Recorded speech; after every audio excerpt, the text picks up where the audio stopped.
പറയുന്ന സമയത്ത് ഒരുപാട് പറയാനുണ്ട്. നിസ്കാരത്തിന് ശേഷമുള്ള മൈക്കിലുള്ള ദുആ അതൊക്കെ ഹറാമ് പോലുമായി മാറും. ഞാൻ അതിലേക്ക് കടക്കുന്നില്ല, അത് പറയാൻ സമയമുണ്ടാവും. വളരെ പെട്ടെന്നൊന്ന് പറയാം. അല്ലേ, പള്ളി എന്തിനു വേണ്ടിയിട്ടുള്ളതാണ്? പള്ളി എന്ന് പറഞ്ഞാൽ അത് നിസ്കരിക്കാൻ വേണ്ടിയിട്ടുള്ളതാണ്.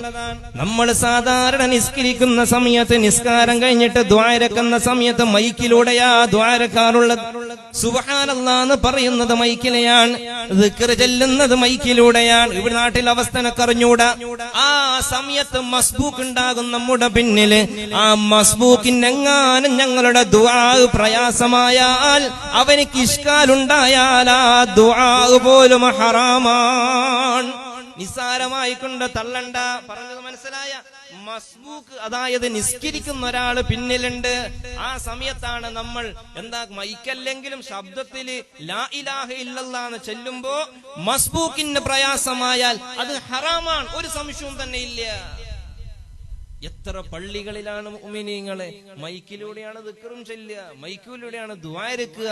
എത്ര വലിയ പ്രയാസമാണ്. അള്ളാഹു മനസ്സിലാക്കാൻ നമുക്ക് തൗഫീഖ് നൽകുമാറാവട്ടെ. പ്രത്യേകിച്ചും മഗ്രിബിന്റെ സമയത്തൊക്കെ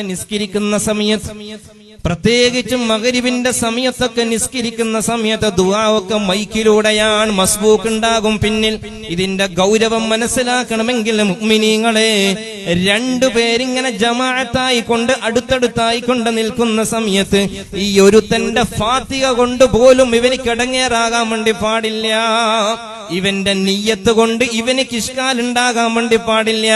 അങ്ങനെ ഇഷ്കാൽ സംഭവിച്ചു പോയാൽ, ഒരുത്തൻ കാരണമായിട്ട് മറ്റൊരുത്തന്റെ നിസ്കാരത്തിൽ പ്രയാസമായാൽ അതും ഹറാമാണ്.